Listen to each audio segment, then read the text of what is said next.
مسئلہ سارا یہ تھا کہ ابو طالب نے جب پرورش کی ہے پیغمبر اکرم کی، ختمی مرتبت کی، تو یہ ایک ایسا وصف ہے ابو طالب کا، جملہ سنتے جائیے گا برادران محترم، ایمان کو تازہ کریں انشاءاللہ ذکر آل محمد سے۔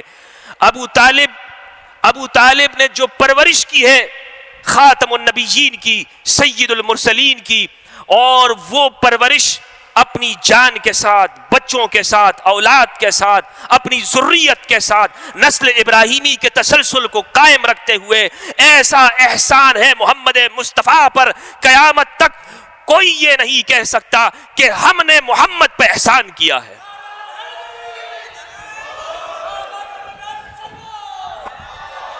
نبی کسی کے پاس نہیں گئے، کسی یونیورسٹی میں نہیں گئے، کسی انسان کے پاس نہیں بیٹھے، کسی کے سامنے زانو طلب مستح نہیں کیا۔ آپ یہ بھی کہہ سکتے تھے، لیکن نہیں، آپ نے کہا کہ وہ ان پڑھ تھے، انہیں تو علم ہی نہیں تھا، والعیاذ باللہ، لکھنا ہی نہیں جانتے تھے۔ تو یہ بات آپ نے اس لیے کی کہ اپنے جاہلوں کو برابر کر سکیں۔ کہتے ہیں کہ ہم وہ بات لیں گے کہ جو سلف صالحین کی ہوگی۔ بھئی ہمارے سامنے اپنی بات مت کرو، ہمارے سامنے وہ بات کرو جو ہمارے بزرگوں کی ہے۔ تو اس میں شرم کرنے کی کوئی بات نہیں ہے کہ آپ یہ کہہ دیں کہ ہمارے جو اصحاب بدر ہیں، جو سلف صالحین ہیں، وہ شیعان علی ہیں۔ یہ دل جو غمگین ہے، یہ جو آگ لگی ہوئی ہے اندر، آج بھی دل کے معرکے میں کربلا تڑپتی رہتی ہے، زندہ رہتی ہے، آنکھوں سے آنسوں کی شکل میں نکلتی ہے، علی اکبر کی کو یاد کرتے ہوئے، ان آہوں کو، ان صداؤں کو دیکھتے ہوئے۔ ان الحمد للہ نحمده ونستعینه ونستغفره ونؤمن به ونتوکل علیہ ونعوذ باللہ من شرور انفسنا ومن سیئات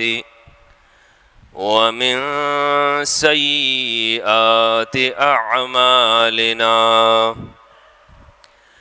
من يهده الله فلا مضل له ومن يضلله فلا هادي له، ونشهد أن لا إله إلا الله وحده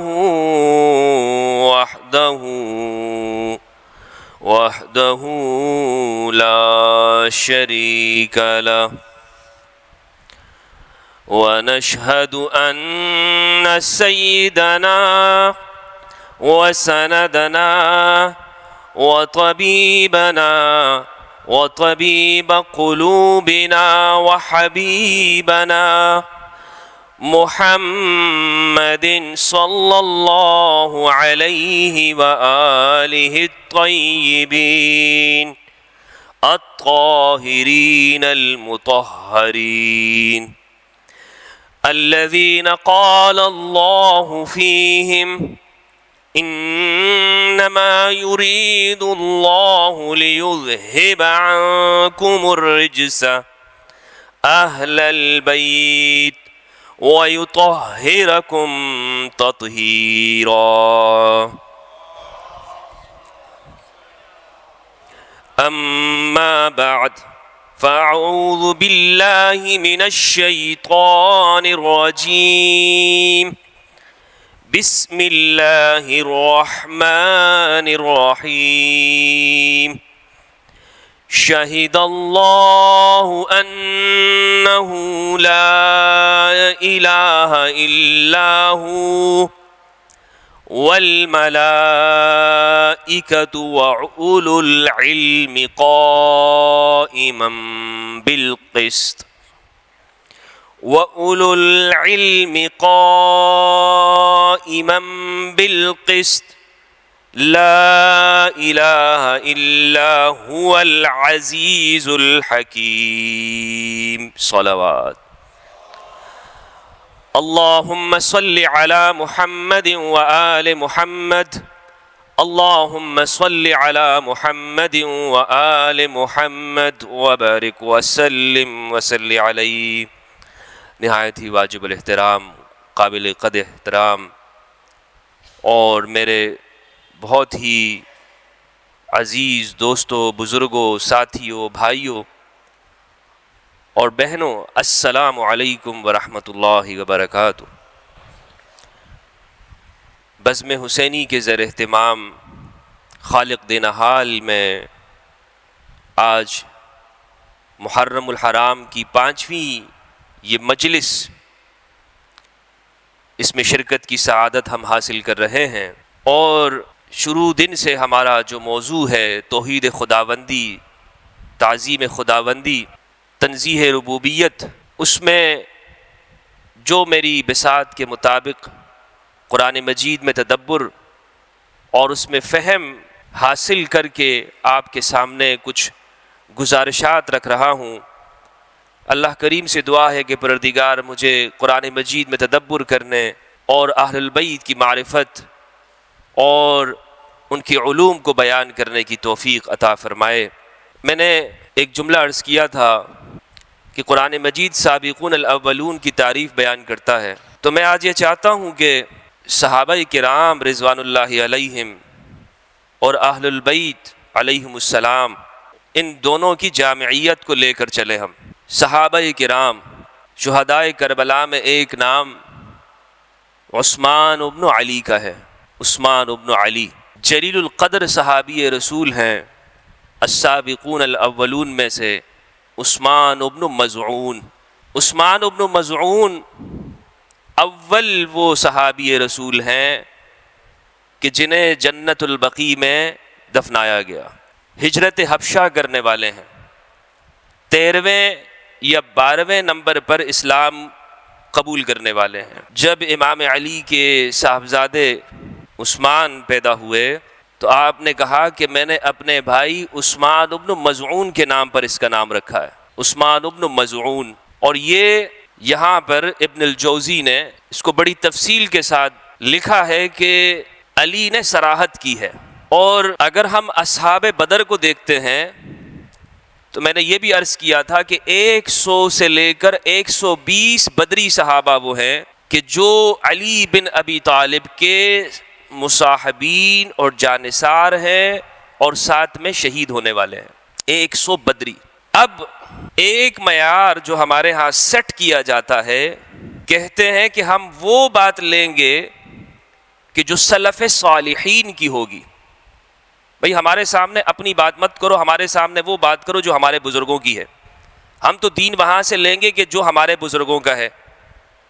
تو آپ اگر یہ بات کرتے ہیں تو اس میں شرم کرنے کی کوئی بات نہیں ہے کہ آپ یہ کہہ دیں کہ ہمارے جو اصحاب بدر ہیں، جو سلف صالحین ہیں، وہ شیعان علی ہیں۔ لیکن چونکہ اس لفظ سے ہیزیٹیشن ہے، اس لفظ سے، تو ایک سلفیت علی ہے اور ایک سلفیت ملا ہے۔ سلفیت علی، علی کا سلفی ہونا، علی کا سلفی کہ میں علی کے پیچھے چلنے والا ہوں، ہم اپنے بزرگوں کے پیچھے چلتے ہیں۔ تو ایک جماعت تو وہ ہو گئی کہ جو علی کا ساتھ دینے والی اور ظالموں کے ہاتھ سے شہید ہونے والی۔ لیکن یہ معیار نہیں ہو سکتا کہ آپ یہ کہیں کہ آپ ان ظالموں کے بھی فضائل بیان کریں جنہوں نے عمار کو شہید کیا، آپ اس ظالم کی بھی فضائل بیان کر دیں کہ جو عمار کا سر پھرانے والا ہے۔ بھائی معیار تو ہر جگہ ایک چلے گا نا، تو پھر میں یہ کیوں نہ کہوں کہ میں اصحاب بدر کے پیچھے چلنے والا ہوں۔ وہ اصحاب بدر کہ جو کہتے ہیں کہ ہم تو عمار کو دیکھ رہے ہیں، عمار جہاں جائے گا حق وہاں جائے گا۔ لیکن فرض کر لیں اگر عمار ابن یاسر صفین میں نہیں ہیں اور ان کو رسول اللہ نے کوئی حق کا معیار نہیں قرار دیا، حالانکہ یہ روایت متواتر ہے، بخاری کے اندر ہے، لیکن اگر ہم فرض کر لیتے ہیں عمار بھی نہیں ہے علی کے ساتھ، کوئی نہیں ہے علی کے ساتھ، علی اکیلا ہی کافی ہے۔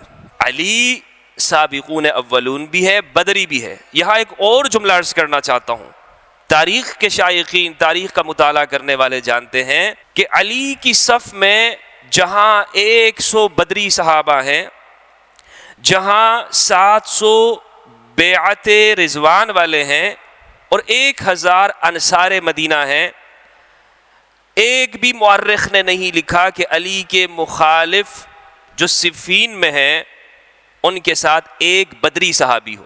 ایک بدری صحابی لائیں دکھا دیں آپ, ایک بدر کا صحابی, بیعت رضوان کا صحابی. اور اگر نعمان بن بشیر ایک نام آتا ہے, نعمان بن بشیر, لیکن نعمان بن بشیر مدینہ کے تو ہیں لیکن بدر کے صحابی نہیں ہیں, متاخرین میں سے ہیں, بچے تھے, کم سن تھے رسول کے زمانے میں. اور نعمان بن بشیر انہوں نے کبھی یہ نہیں کہا, اپنے فضائل بیان کیے, لیکن اس کے علاوہ آپ کو دوسری جانب یعنی علی کی صف میں جلیل القدر صحابہ آپ کو نظر آئیں گے.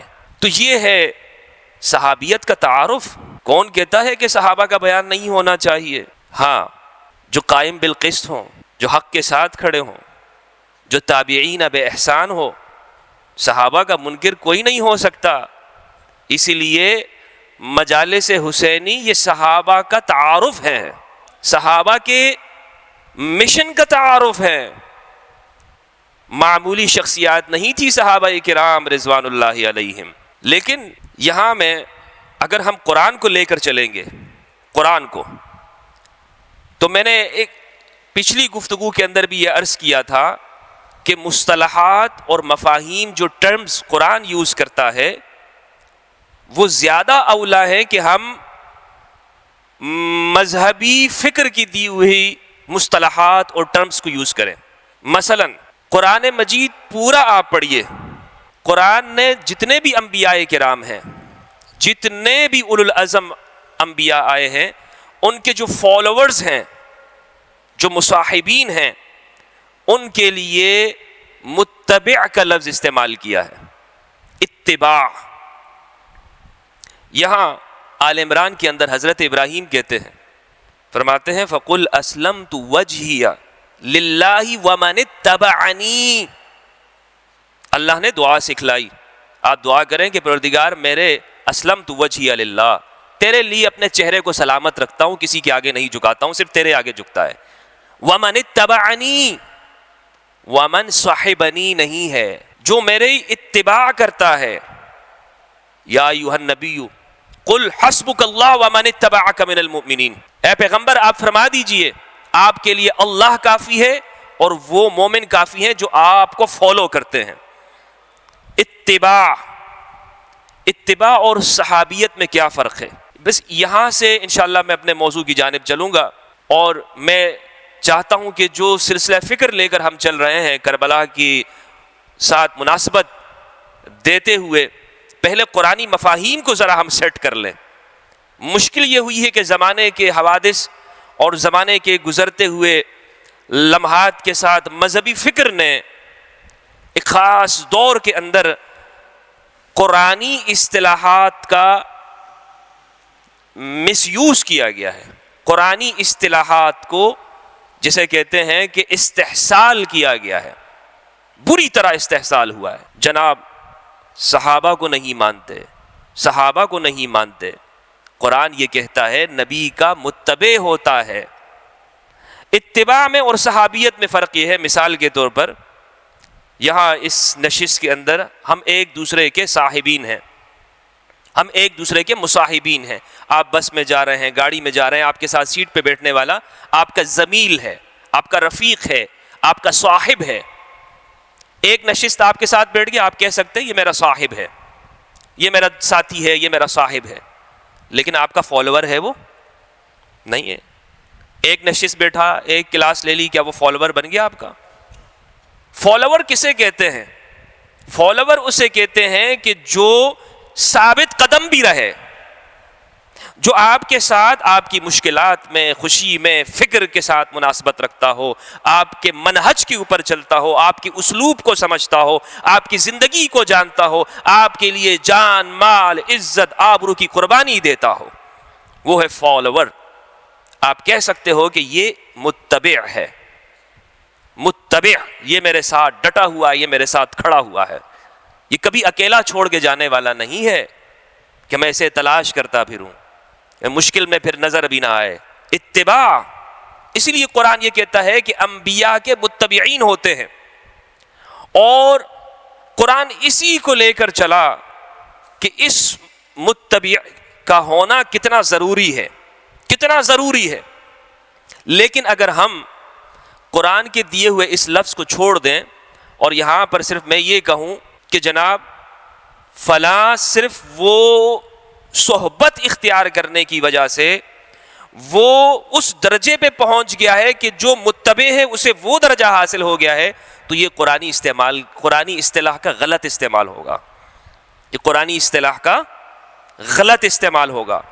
ایک اور اس کی وضاحت یہ ہے، جب بدر ہوئی، احد ہوئی، خندق، خیبر، یہ وہ مقامات ہیں جو بڑے مشکل اور کٹھن مقامات ہیں، کٹھن مقامات ہیں۔ خیبر بہت کٹھن مقام تھا، خندق بہت کٹھن مقام تھا۔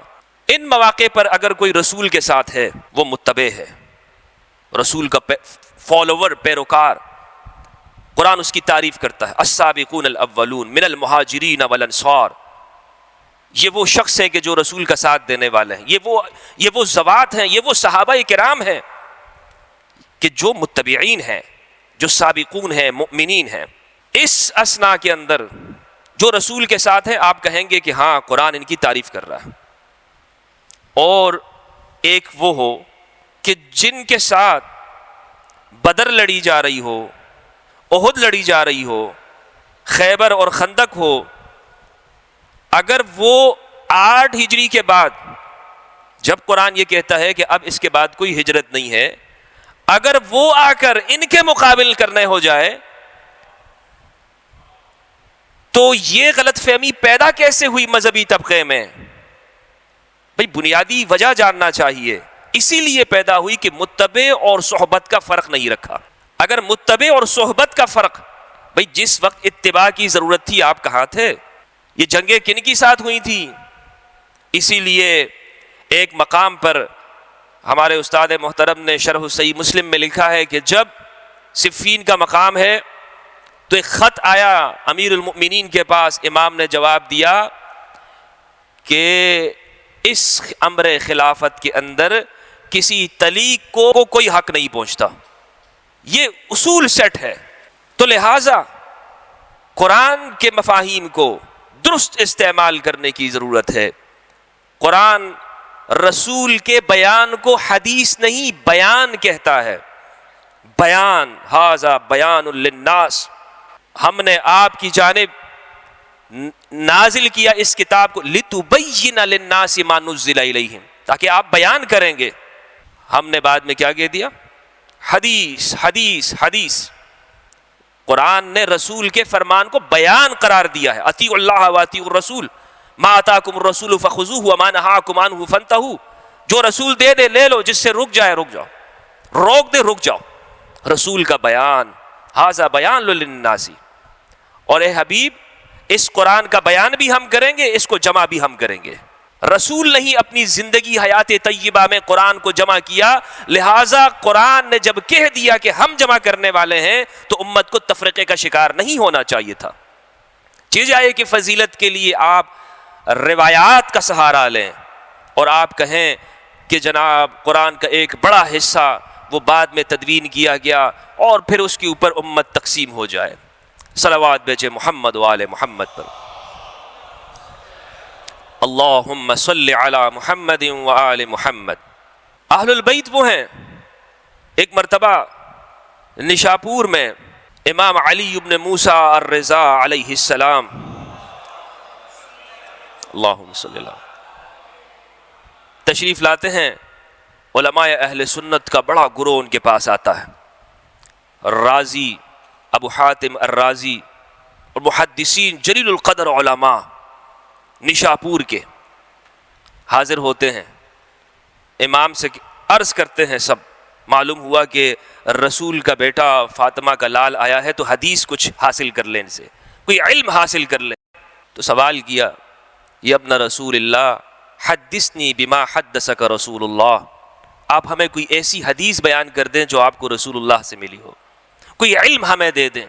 پردہ گرا ہوا ہے، تو بہت جم غفیر اور ایک ازدحام وہاں پر ہوا، اور جیسے جیسے مطالبات بڑھتے گئے امام بہت کم لوگوں کے سامنے روایات بیان کرتے تھے۔ کہا کہ جب اتنا مطالبہ ہو رہا ہے، اور انہوں نے کہا کہ ہم صرف یہ فضیلت حاصل کرنا چاہتے ہیں کہ ہمیں آپ سے یہ نسبت ہو جائے کہ ہم نے آپ سے حدیث سنی ہے، ہمارا سلسلہ سند مضبوط ہو جائے گا، ہمیں ہمارے اساتذہ میں آپ کا نام آ جائے گا۔ امام نے کہا کہ اچھا، فرمایا حدثنی ابی موسیٰ بن جعفر حدثہ عن ابیہ محمد الباقر حدثہ علی زین العابدین حدثہ حسین بن علی حدثہ علی بن ابی طالب حدثہ حبیبی وقدوتی محمد بن عبد اللہ صلوات اللہ علیہ وهو يروي عن جبریل لا الہ الا اللہ حسنی فمن قالها دخل حسنی۔ یہ لا الہ الا اللہ میرا قلعہ ہے، جس نے لا الہ الا اللہ کہا وہ میرے قلعے میں داخل ہو گیا اور محفوظ ہو گیا۔ احمد بن حنبل نے جب یہ روایت سنی تو ابو سلط ہروی ایک راوی ہے، وہ یہ کہتے ہیں کہ لو قرئ ھذا الاسناد علی مجنون لبرئہ، اگر یہ سند دیوانے پہ پڑھ دی جائے تو وہ اس کی دیوانگی ختم ہو جائے۔ یہ نام ایسے متبرک ہیں، یہ نام ایسے عظیم الشان ہیں، یہ نام ایسے جلیل القدر ہیں کہ وہ امام اہل سنت کہتے ہیں کہ دیوانگی کو ختم کرنے والے ہیں۔ تو جن ناموں کے اندر یہ تاثیر ہو، اندازہ لگائیں جس قلب پر قرآن اترا ہو اس قلب کا عالم کیا ہوگا۔ لو انزلنا هذا القرآن على جبل لرأيته خاشعا متصدعا من خشیۃ اللہ، اگر ہم قرآن کو کسی پہاڑ پر اتار دیں تو وہ پہاڑ ریزہ ریزہ ہو جائے اللہ کی خشیت سے۔ ہم نے حبیب نزل به الروح الامین على قلبک، مصطفیٰ اس قرآن کو تیرے سینے پر اتارا ہے۔ اللہم صلی علی محمد وآل محمد۔ یہ سینہ یہ بھولنے والا نہیں ہے، یہ سینہ اس پر وہ کوئی کپ کپی طاری ہونے والی نہیں ہے کہ یہ بھلا جائے، اس کو بھول ہو جائے اور روایات ایسی پیش کی جائے کہ نماز میں کھڑے ہو گئے اور نماز بھول گئے، الیاذ باللہ، استغفر اللہ العظیم۔ دوستو، میں نے آپ کے سامنے آل عمران کی آیت نمبر قرآن مجید میں سے آیت نمبر 18 تلاوت کی۔ اللہ کی توحید کی گواہی دے رہا ہے، شہید اللہ انہ لا الہ الا ہو، گواہ ہے اللہ کہ اس کے سوا کوئی اللہ نہیں، کوئی معبود نہیں، والملائکۃ، اور ملائکہ مقربین گواہ ہیں اللہ کی گواہی، اس کی توحید کی۔ وَأُولُو الْعِلْمِ قائما بالقسط، اور اہل علم اللہ کی توحید کی گواہی دیتے ہیں۔ اللہ کو ایک ماننا الگ بات ہے، اس کی توحید کی گواہی دینا الگ بات ہے۔ ایک ماننا اور ہے، اس کی توحید کی گواہی دینا اور ہے۔ یعنی کائنات کا ذرہ ذرہ اللہ کی توحید بتا رہا ہے۔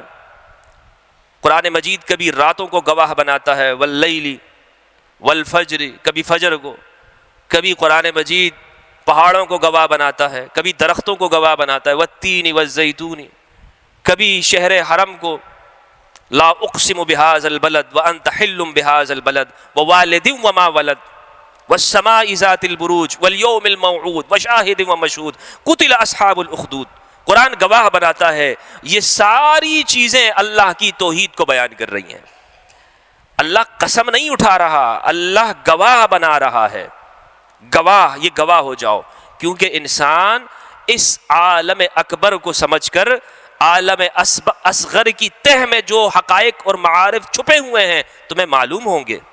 اسی لیے امام نے کہا کہ تم یہ سمجھتے ہو کہ تم ایک چھوٹے سے حصے ہو، یہ بدن تمہارا چھوٹا سا حصہ ہے، نہیں، تم میں ایک پورا جہان چھپا ہوا ہے، ایسے معارف ہے تمہارے میں، ایسی باتیں ہیں۔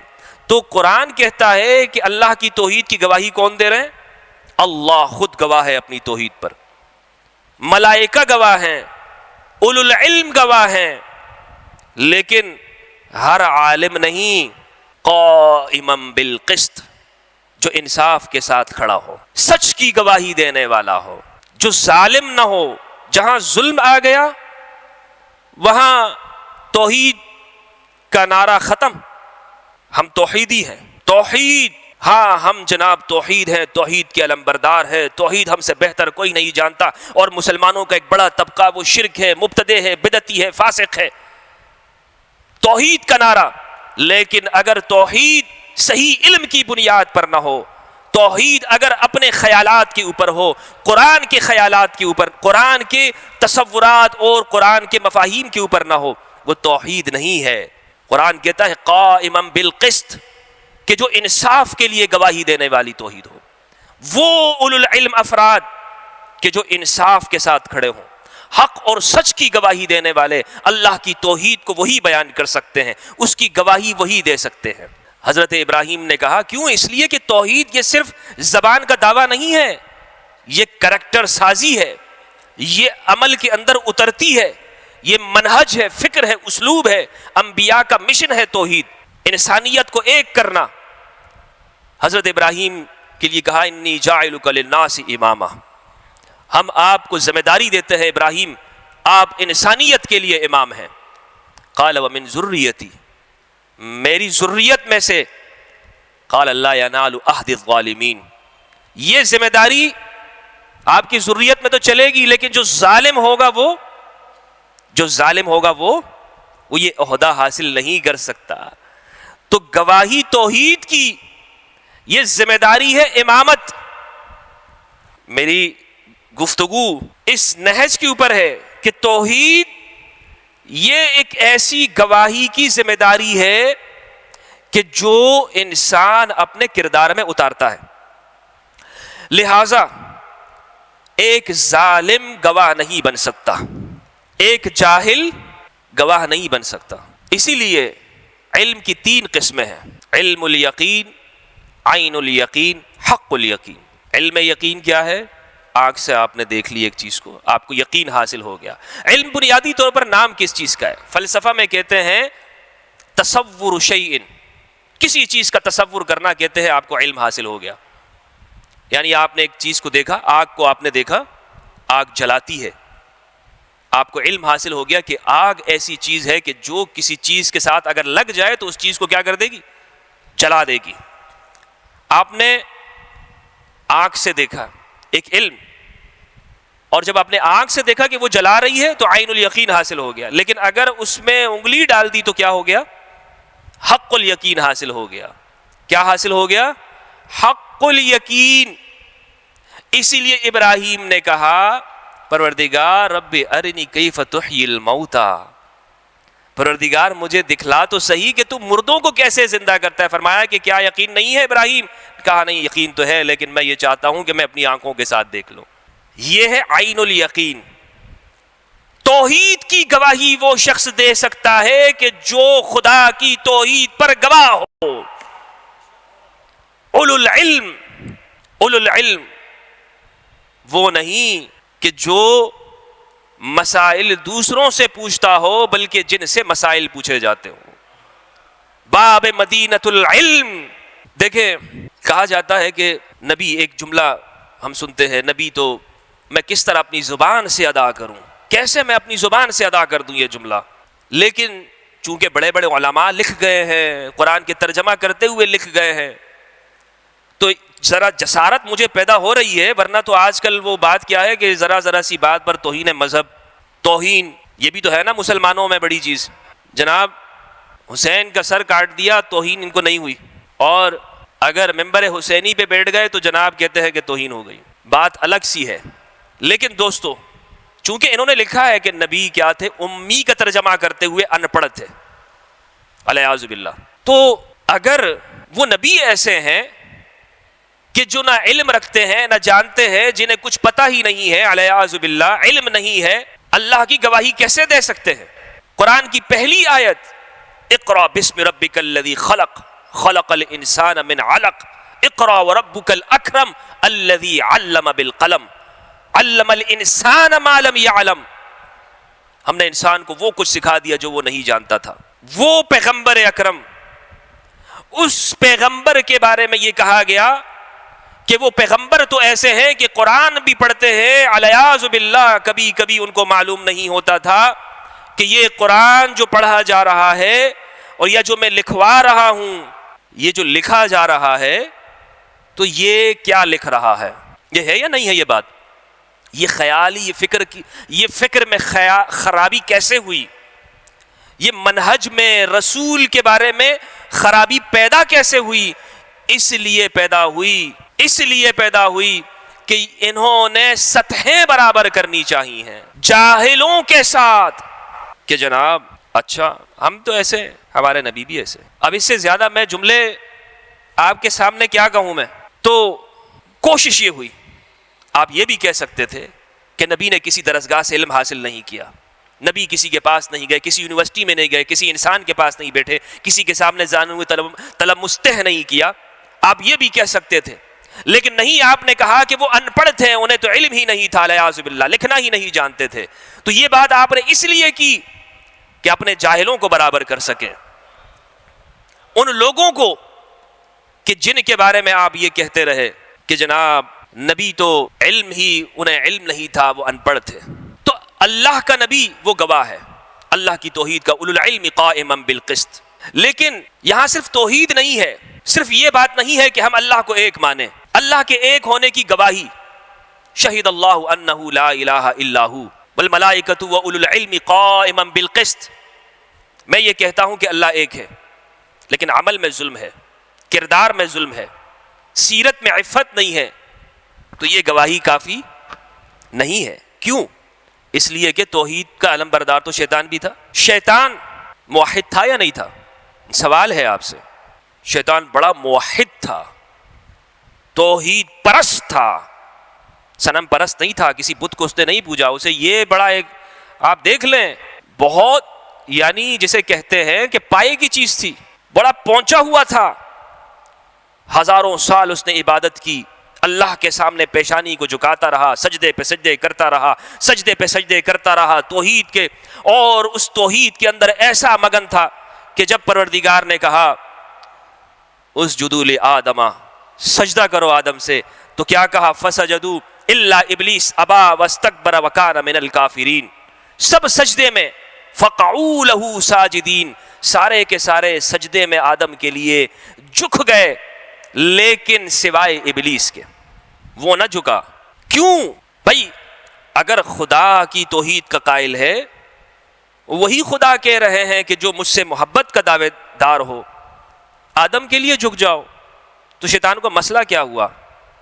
شیطان کو ایسی کیا بات پریشانی پیش آ گئی کہ وہ آدم کے ساتھ کوئی اختلاف کرنے لگ گیا؟ آج تو پہلی ملاقات تھی نا، تو پہلی ملاقات میں ہی اس نے ایسا کیا دیکھ لیا؟ اس پہلی ملاقات میں شیطان نے آدم میں ایسا کیا دیکھ لیا کہ میں اس کے سامنے نہیں جھکوں گا؟ بات تھی نسبت سجدہ کی۔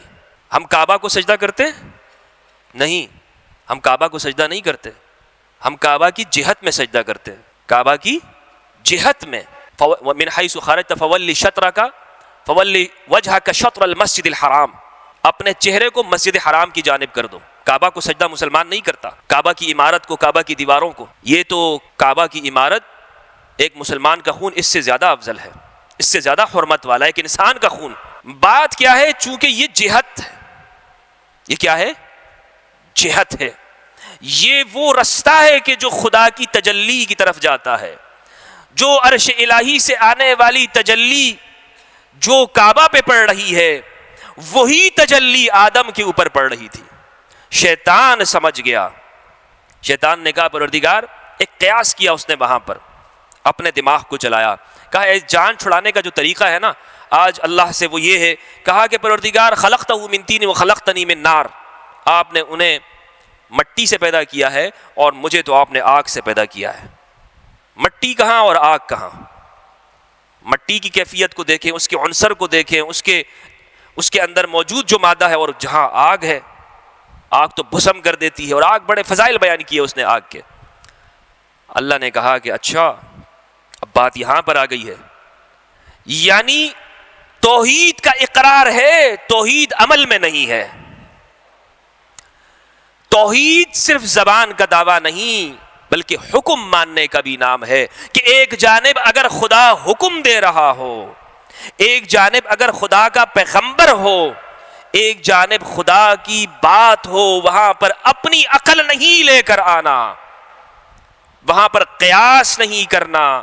وہاں پر جب بات آ گئی خدا کی طرف سے تو اب تم نے یہ ماننا ہے کہ یہ اللہ کا حکم ہے، اب میں اس کو مان لیتا ہوں، اب میں اس پر عمل کروں گا، اب میں اس کو لے کر چلوں گا. یہ وہ بات تھی کہ جو شیطان نے وہاں پر انکار کیا. توحید کا علم بردار، توحید کا دعوے دار، توحید کو ماننے والا، توحید کو لے کر چلنے والا، لیکن وہ توحید کہ جو اس کی اپنی عقل کی تھی، اس کی قیاس کی تھی، قرآن کی بتائی ہوئی، اللہ کی دی ہوئی، وہ توحید نہیں. صلوات بھیجے محمد وعلی محمد وآل محمد. یا علی یا علی. بس میں آپ کا زیادہ وقت نہیں لوں گا.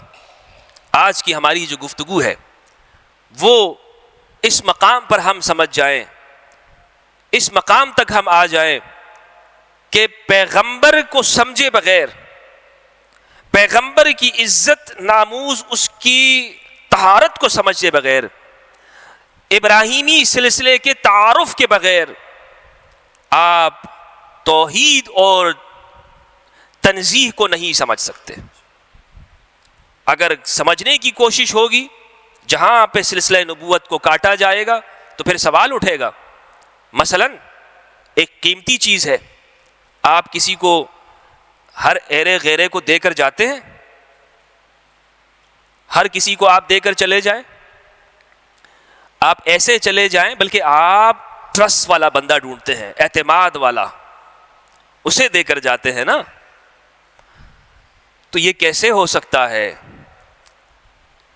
کہ رحمت للعالمین کو پروردگار، اگر تم یہ کہتے ہو کہ سب سے قیمتی ہیں، اسے ابو طالب کی گود میں دے دیں. ابو طالب کی گود میں، اور وہ گود، وہ پرورش کرنے والا، تم یہ کہو کہ مسلمان ہی نہیں تھے.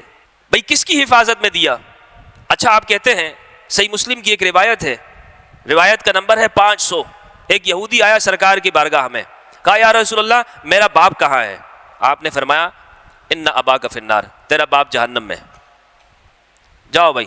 اچھا یہ روایتوں میں اکثر ایسے ہی ہوتا ہے، کردار سازی جب ہوتی ہے نا تو ایک یہودی ہی آتا ہے ہمیشہ.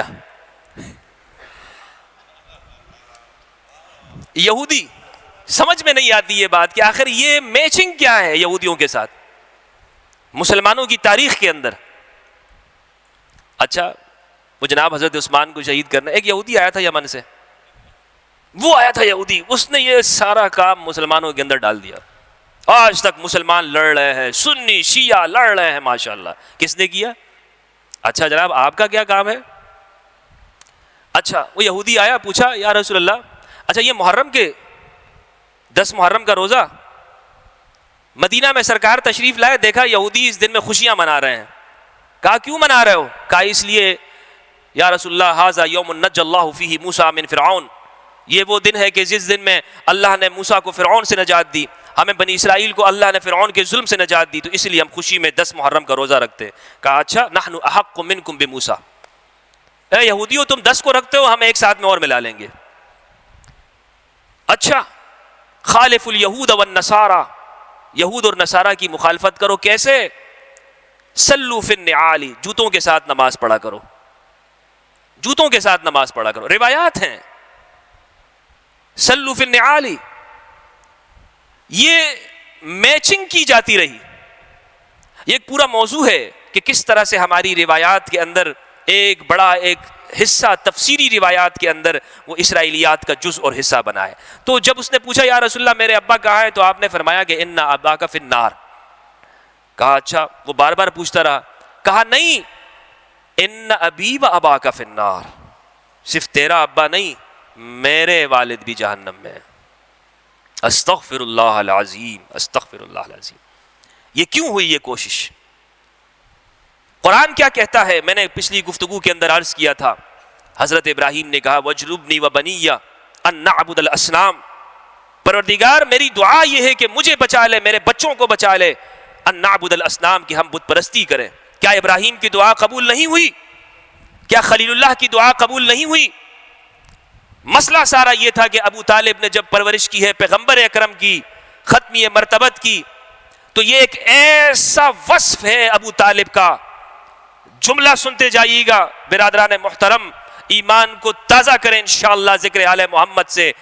ابو طالب نے جو پرورش کی ہے خاتم النبیین کی، سید المرسلین کی، اور وہ پرورش اپنی جان کے ساتھ، بچوں کے ساتھ، اولاد کے ساتھ، اپنی ذریت کے ساتھ نسل ابراہیمی کے تسلسل کو قائم رکھتے ہوئے، ایسا احسان ہے محمد مصطفیٰ پر، قیامت تک کوئی یہ نہیں کہہ سکتا کہ ہم نے محمد پہ احسان کیا ہے۔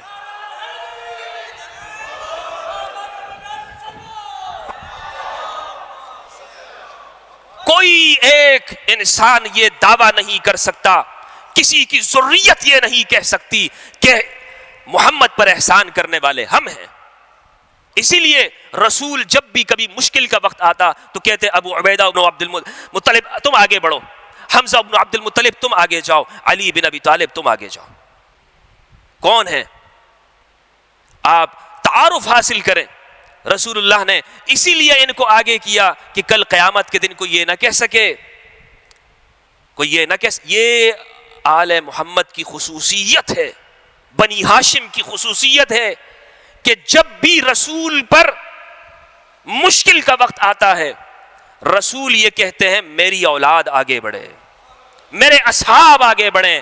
ابو طالب آگے آ رہا ہے مشرکین سے روکنے والا، ابو طالب سید بطحا، امیر بطحا، آگے آ کر رسول اللہ کی دفاع کرنے والے، اور ابو طالب کبھی اپنی اولاد کے ذریعے دفاع کرا رہے ہیں، اور جب مال تقسیم کرنے کا وقت آتا ہے،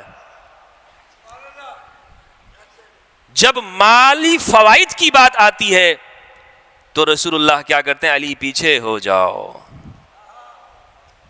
ہائے ہائے ہائے، انہا صدقۃ لا تحل لمحمد ولآل محمد، یہ صدقہ ہے محمد اور آل محمد کے لیے حلال ہی نہیں ہے، یہ تمہارے مال کا کچرا ہے۔ کوئی یہ نہ کہہ سکے۔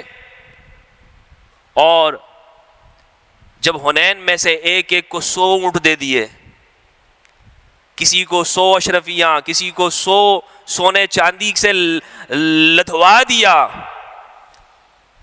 100 اونٹ، اور کن کو دیے ہیں سب تاریخ کے اندر لکھا ہوا ہے۔ ابن الاسیر جزری، اسط الغابہ، الاستیعاب لابن ابن بر الاندلسی، سیر اعلام النبلاء ذہبی کی، اور تاریخ اسلام شمس الدین ذہبی کی، ابن کثیر کی البدایہ والنہایہ، سب میں جا کے دیکھ لیجئے، بلکہ والمؤلفۃ قلوبہم کی تفسیر میں تمام سنی مفسرین سب نے یہ لکھا ہے کہ کن کن کو ان کے نام بتائے ہیں، ان کا شجرہ نسب بتایا ہے کہ کن کن کو رسول اللہ نے حنین کے مال میں سے 100 اونٹ عطا کیے ہیں۔ لیکن انصار کو بھی کچھ نہیں دیا رسول اللہ نے، تو انصاری ایک صحابی آئے، بلکہ ابو ایوب انصاری رضی اللہ عنہ آئے، کہا یا رسول اللہ لوگ تو مال لے کے چلے گئے، انصار کو کچھ نہیں ملا۔ کہا کہ تم انصار کو، تم وہ ہو، خوش ہو جاؤ کہ لوگ تو مال لے کے چلے گئے اور تم محمد کو اپنے گھر لے کے چلے گئے۔ اللہم صلی علی محمد وآل محمد۔ بس گفتگو یہاں پر تمام ہوتی ہے کہ توحید کو سمجھنا ہے تو آل محمد سے سمجھیں گے، توحید کو سمجھنا ہے تو کربلا سے سمجھیں گے۔ تمام ہمارے محدثین نے لکھا ہے کہ علی نام ایسا ہے، ایک زمانہ تھا کہ علی نام کے اوپر رکھنے پر بھی پابندی تھی، علی نام ایسا مظلوم ہو گیا تھا۔ ابن حجر اسقلانی نے تہذیب میں لکھا ہے کہ ان بن امیہ اذا سمعوا بمولود اسمہ علی ذبحوہ، ان حکمرانوں کے زمانے میں جب وہ سنتے کسی کا نام علی ہوتا اسے قتل کر دیا کرتے تھے۔ ہمارے ایک محدث گزرے ہیں علی بن رباح، علی ابن رباح، علی علی نام تھا. تو ان سے کسی نے کہا کہ یار یہ علی نام تو پہلی مرتبہ سن رہے، علی ہوتا ہے نام. انہوں نے کہا کیا کرتے، میرے ابا نے بنو امیہ کے خوف سے نام کو علی کر دیا. یہ زمانہ گزرا ہے، رسول اللہ نے وصیت کی تھی کہ میں جو تمہیں حق پر چھوڑ کے جا رہا ہوں اس کی ضمانت یہ ہے کہ قرآن اور اہل البیت کو لے کر چلنا. مسلم کی روایت ہے، امام علی فرماتے ہیں کہ مجھ سے نبی نے یہ وعدہ کیا، اے علی لا یحبک الا مؤمن ولا یبغضک الا منافق، اے علی تجھ سے صرف مومن محبت کرے گا، منافق بغض کرے گا. اسی لیے اس نام کے اندر وہ تاثیر ہے، یہ صرف نام نہیں ہے علی، یہ ایک مرتبہ ہے. نام رکھتے ہوئے بھی انسان یہ سوچتا ہے کہ میں کس کا نام علی رکھ رہا ہوں، کس کا نام علی رکھ رہا ہوں. اسی لیے جب ہم کربلا میں آتے ہیں، اللہ اکبر، امام علی مقام سید الشہداء، جو بھی بیٹا پیدا ہوا علی علی علی، علی زین العابدین، علی اکبر، علی اصغر، 6 ماہ کا بچہ. یہ نام امام نے رکھے اپنے بچوں کے، علی علی علی. توحید کی معرفت حاصل کرتے ہوئے، اہل البیت کے علوم کے ساتھ سینے کو منور کرتے ہوئے یہ جوان عمل صالح کی ان منزلوں پر پہنچتا ہے کہ جب اگر اسے حیات مل جاتی تو ایک وقت میں 2 امام ہوتے، امام علی الاکبر، امام علی ابن الحسین سید سجاد علیہم السلام. لیکن یہاں تو معرفت اور علم کی بات، اور جب شجاعت کی، عظمت کی، صداقت کی بات ہوتی ہے تو شجاعت میں وہ مقام ہے کہ اپنے بابا سے کہتے ہیں بابا اگر ہم حق پر ہیں تو پھر موت کا کیا خوف ہے. یہ ہے شجاعت کا مقام. اور کہتے ہیں ابا جان اجازت دیجئے کہ میں بھی جاؤں اور شہید ہو جاؤں اللہ کی راہ میں. ابا کہتے ہیں، امام کہتے ہیں رک جا بیٹا، رک جا، ذرا میری آنکھیں تجھے دیکھ لے، میری آنکھیں تجھے دیکھتی رہیں، کیونکہ میں اپنے نانا کو دیکھتا ہوں تیری آنکھوں میں، تیرے چہرے میں مجھے اپنے نانا نظر آتے ہیں، محمد بن عبداللہ نظر آتے ہیں. اور انہیں جب میدان کے لیے تیار کیا تو نبی کی تلوار دی اور اپنے نانا کا امامہ انہیں عطا کیا، جنگی سامان نانا کا دیا. اور جب وہ جانے لگے تو بار بار ان کی طرف دیکھتے حسین کہ علی اکبر، صرف علی اکبر نہیں جا رہا، بابا کی جان جا رہی ہے، حسین کی جان جا رہی ہے آج. اور کہا جا میرے بیٹے کہ تو وہ ہے، میں خدا کو گواہ بناتا ہوں، ان اللہ اصطفیٰ آدم ونوحا وآل ابراہیم وآل عمران علی العالمین ذریۃ بعضها من بعض، کہ آل ابراہیم، آل عمران، اللہ نے انہیں چنا، یہ ایک دوسرے کی نسل ہیں. اور اپنے بیٹے کی جانب دیکھتے ہوئے لخت جگر اپنے صاحبزادے کی جانب دیکھتے ہوئے کہا کہ تجھے تو میں کہ اسے میں بھیج رہا ہوں کہ جو آج سیرت میں، صورت میں، شباہت میں، وجاہت میں، علم میں، دیانت میں، صداقت میں مصطفیٰ کے مشابہ ہے، آج یہ حق کے لیے جا رہا ہے. اور وہ جب گئے تو امام نے جی بھر کے دیکھا اور دوسری جانب سامنے کھڑے ہوئے دشمنوں کے لشکر کی طرف ایک شخص کی طرف اشارہ کرتے ہوئے کہا قتل اللہ نسل کی، خدا تیری نسل کو قطع کرے، تو نے میرے بیٹے کی نسل کو قطع کیا. یہ ظلم ہوا ہے آل محمد کے ساتھ، ہم اسے کیوں نہ بیان کریں. یہ آنکھوں سے جو آنسو نکلتے ہیں یہ دل جو غمگین ہے، یہ جو آگ لگی ہوئی ہے اندر، آج بھی دل کے معرکے میں کربلا تڑپتی رہتی ہے، زندہ رہتی ہے، آنکھوں سے آنسوں کی شکل میں نکلتی ہے، علی اکبر کی کو یاد کرتے ہوئے، ان آہوں کو، ان صداؤں کو دیکھتے ہوئے۔ ایک دفعہ مڑ کر آئے اور کہا کہ بابا جان کان میں کچھ کہا، تو ایک چیخ مار کر سید شہداء کی ایک چیخ بلند ہوئی۔ بہن نے پوچھا کہ بھائی یہ کیا چیخ تھی آپ کی؟ آج تک تو صبح سے اتنے شہید ہوئے، ہم نے آپ کو چیختے ہوئے نہیں دیکھا، ہم نے آپ کو اس زور سے روتے ہوئے نہیں دیکھا۔ فرمایا کہ انسان بوڑھا باپ جب دنیا سے جاتا ہے تو بیٹے کو وصیت کرتا ہے۔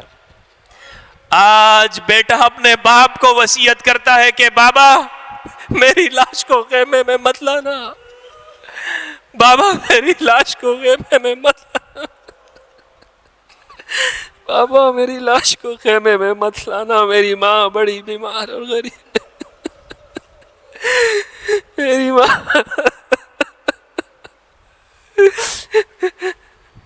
اللہ آپ کی آنکھوں کو سلامت رکھے، اللہ آپ کو آباد رکھے۔ آپ نے ذکر محمد و آل محمد کیا، پروردگار آپ کو خوشیاں، پروردگار آپ کی زندگی میں کبھی غم نہ لائے سوائے غم حسین کے۔